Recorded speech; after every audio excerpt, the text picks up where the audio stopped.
Salut. Alors, il t'arrive souvent d'être tout seul en randonnée? Eh bien, aujourd'hui, je vais t'expliquer comment gérer la solitude en randonnée. Voilà, tout simplement.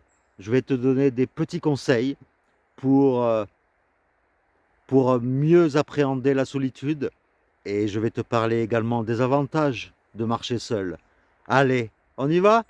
Let's go!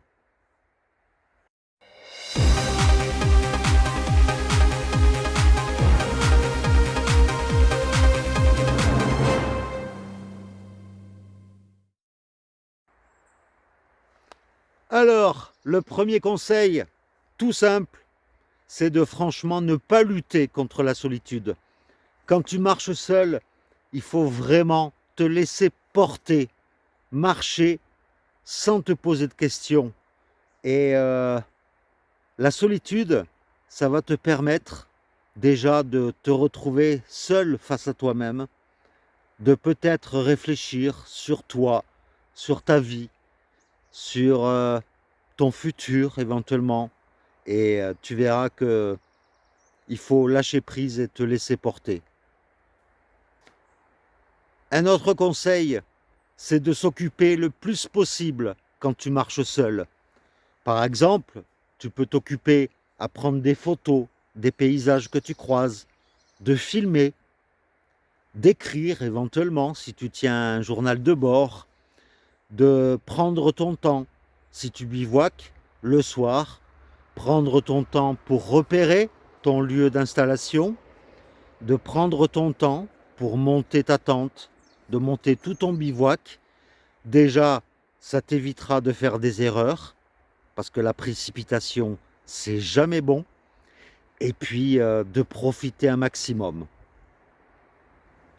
Un autre conseil que moi-même j'ai testé quand j'ai traversé la Meseta en Espagne sur les chemins de Compostelle, eh bien, si tu veux t'évader un peu, tu peux écouter de la musique tout en marchant. Ça te permet de t'évader, ça te permet de chanter, de danser également, et puis de passer le temps plus rapidement. Voilà, tout simplement. Un autre conseil, c'est de rester concentré sur ton objectif. Que ce soit l'objectif de ton étape du jour ou même l'objectif final de ta randonnée. Si par exemple tu pars vers Saint-Jacques-de-Compostelle, c'est un exemple parce que moi-même je l'ai vécu, eh bien tu peux te demander pourquoi tu es sur le chemin, quels sont les bienfaits de ce chemin-là, pourquoi Compostelle, et le fait de rester concentré, ça permet également de repérer les balisages pour éviter de te perdre, de éviter également de te blesser en restant concentré sur le chemin que tu parcours. Si par exemple tu es en descente, rester attentif sur les racines, sur les pierres sur lesquelles tu pourrais rouler en descente. Et rien que ça t'évitera des blessures et ça évitera de te perdre, tout simplement. Alors les avantages, bien sûr, de marcher seul, c'est que ça permet d'écouter son corps. Ça, je l'ai toujours dit, mais écouter son corps, c'est indispensable. La moindre douleur que tu peux éprouver quand tu marches, eh bien, quand tu es seul, tu seras plus attentif dès que tu auras une douleur. Et à la première douleur, il ne faut surtout pas forcer. Il faut s'arrêter, se masser les pieds si tu as mal aux pieds. Il faut se reposer, que ce soit 1 heure ou 2 heures. Mais il faut prendre son temps. Et ça te permettra d'écouter ton corps, tout simplement. Un autre avantage, c'est de s'accorder du temps pour soi. Tu sais, à notre époque, avoir du temps pour soi, c'est devenu un luxe. Et quand tu as le temps de marcher comme ça, il faut vraiment que tu profites à fond de ce temps que tu as pour admirer les paysages, écouter les petits oiseaux qu'il y a autour de toi, t'imprégner de tout l'environnement qui est autour de toi. Et ça, franchement, c'est magique parce que tu vas pouvoir découvrir plein de choses dans la nature. Quand tu marches seul, en fait, tu es amené à tout gérer. Ça va de gérer le bivouac, gérer ton budget, gérer l'étape du jour, gérer la nourriture, gérer plein de choses. Et quand on gère comme ça au quotidien plein de choses, eh bien ça va augmenter ta confiance en toi parce que tu verras que finalement, tu peux très bien te débrouiller tout seul, que tu arrives à tout gérer et tu verras que tu t'en porteras beaucoup mieux.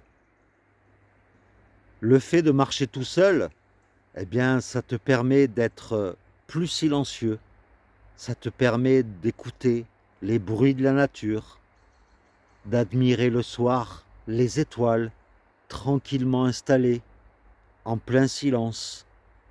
Et ça, tu peux pas le faire quand tu es en groupe. Parce que en groupe, tu discutes beaucoup plus. Donc, tu es moins silencieux. Et quand tu es silencieux sur le chemin, même en marchant, tu peux être amené à faire des rencontres avec des chevreuils, des lapins, toutes sortes d'animaux dans la nature. Et ça, franchement, quand ça t'arrive, eh bien, franchement, c'est magique. Je peux te le garantir. La solitude te permet également de mieux gérer tes émotions. Par exemple, si tu t'énerves parce que tu n'arrives pas à monter ta tente, c'est un exemple, eh bien, quand tu es seul, tu arrives à mieux gérer cet énervement et à être plus calme. Ça va te permettre de prendre ton temps. On revient toujours à ça, mais c'est important. Et en fait, tu n'auras pas d'autres personnes sur lesquelles passer tes nerfs, donc tu vas pas t'énerver face à toi-même. Et donc, ça va te permettre justement de gérer plus facilement tes émotions, que ce soit l'énervement, que ce soit la tristesse, que ce soit la joie, eh bien, ça sera plus facile pour toi.